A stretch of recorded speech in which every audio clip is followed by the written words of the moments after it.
The sun was a white-hot coin hammered flat against the sky, and every breath Tomas Herrera took tasted of dust and iron. He crouched behind the splintered corral fence, Winchester cradled in sunburned hands, watching the Apache war party crest the ridge like a line of dark thunderclouds. 6 riders. Enough to wipe his little rancho from the map and salt the earth behind them. His wife, Elena, had taken the children into the root cellar hours ago. The only sound now was the wind worrying the tin roof and the frantic thud of his own heart. Tomas had lost 3 head of cattle to these same raiders last spring. He had buried his neighbor, Old Man Jenkins, with an arrow through the throat. Every instinct screamed to raise the rifle, to make them pay in blood for every stolen calf and sleepless night. Yet when the lead rider, a tall man with a scar that split his cheek like a lightning bolt, slid from his pony and staggered forward, Tomas saw something that froze his finger on the trigger. The Apache's lips were cracked and bleeding. His eyes, fierce moments ago, now rolled wide with thirst. Baying him, the others swayed in their saddles, canteens long empty under the merciless Chihuahua sun.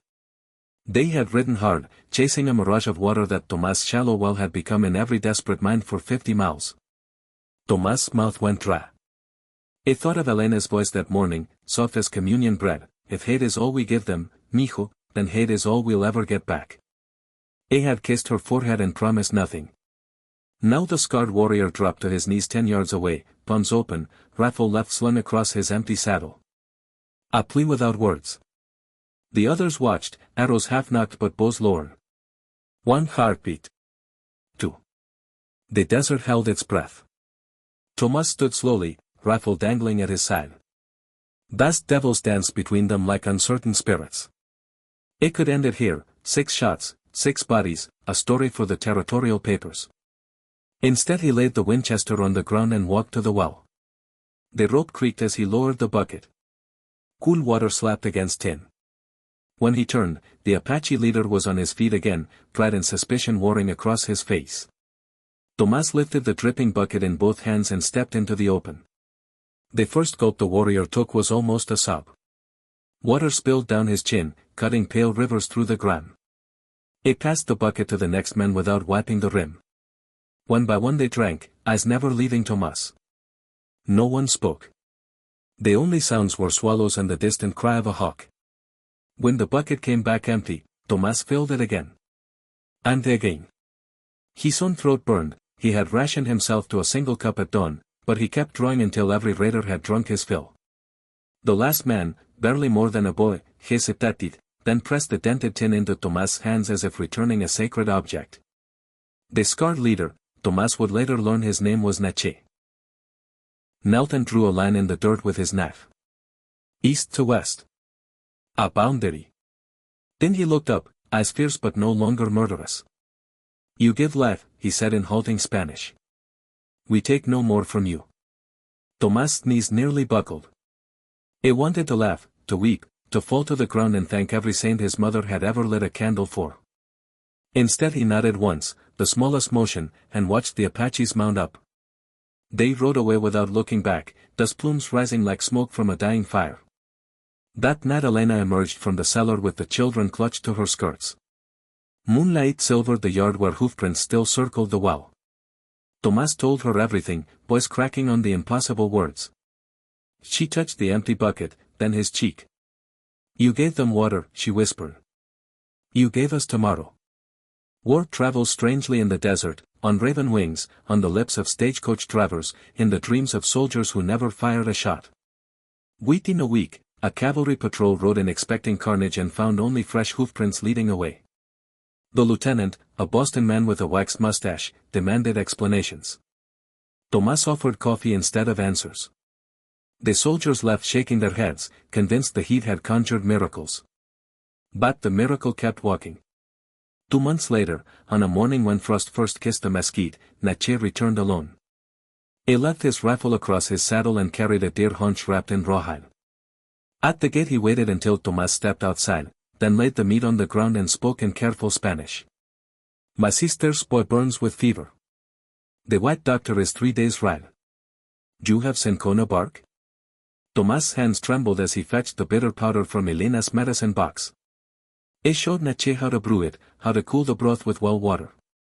The warrior's eyes glistened, not from the steam.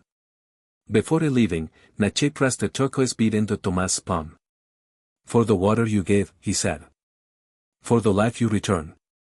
The bead became the first knot in a thread that would stretch across years. Apache mothers began leaving small bundles at the rancho gate, pounded mesquite flour, yucca soap, a cradleboard carved with protective spirals. Tomás answered with salt, needles, a bolt of calico Elena had saved for her own doctor's wedding dress. No speeches.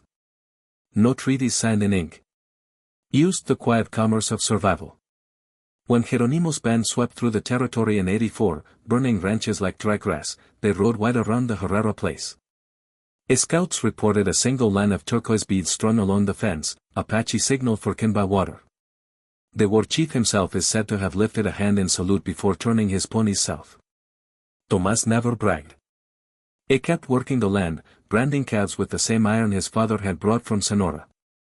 But children from Fort Bowie to the Rio Grande grew up hearing the story. The rancher who lowered his gun and raised a bucket instead. Preachers quoted it from pulpits. Newspapermen embroidered it until the details blurred like heat haze. Yet the heart of it stayed sharp and true. In the spring of 1890, Elena bore their fourth child, a girl with eyes the color of desert rain. They named her Esperanza. On the day of her baptism, Nache arrived unannounced, riding a paint horse fat on spring grass. He carried a cradleboard lined with soft doeskin and beaded with tiny drops of water in blue and white. When the priest hesitated, Tomás took the gift himself and laid it at the altar. The old man crossed himself twice. Jeers rolled on like tumbleweeds. The Indian wars guttered out in courtrooms and reservations. Tomás's hair turned the color of ash, but his back stayed straight. On quiet evenings he sat on the porch with Elena, watching grandchildren chase fireflies where Apache ponies once drank. He still drew water from the same well, though a windmill now creaked overhead. The bucket had long since rusted through, Elena kept it on the mantle like a relic. When October dawned in 1903, a rider came from the San Carlos reservation. Nachile dying, the messenger said, lungs drowned by pneumonia caught on a winter campaign long ago his final wish, to see the man who had given water to his enemies. Tomás saddled his oldest mare and rode through country that had once swallowed men whole. At the agency, he found Nache propped against a cottonwood, breath rattling like dry beans in a pod. The warrior's hand found Tomás' wrist with surprising strength. "I go to the grandfathers, Nache rasped. Tell them, the war ended at your well." Tomás swallowed hard. The war ended in both our hearts that day. Nache smiled, the scar widening like a crescent moon. He pressed something into Tomás' hand, a single turquoise bead, worn smooth by years of handling. Then his eyes fixed on a horizon only he could see. Tomás buried him beneath the cottonwood with Apache chants on one side and Elena's rosary on the other. Soldiers watched from a respectful distance. No one quite knew what to make of the rancher who wept openly over a warrior's grave. He rode home under a sky vast enough to hold every regret and every mercy. Esperanza met him at the gate, now a young woman with her mother's gentle mouth. She took the reins while Tomás sat a moment longer in the saddle, feeling the weight of decades settle into his bones. That night he strung the new bead beside the old one on a rawhide cord and hung it above the door. When the wind moved through the porch, the beads clicked softly, like water remembering itself. Years later, when the rancho had grown into a scattering of houses and the old well was capped with a historical marker, schoolchildren still came to hear the story. They stood in the shade of the cottonwood Tomás had planted from a slip of Nache's tree, listening to Esperanza, gray now herself, tell it plain.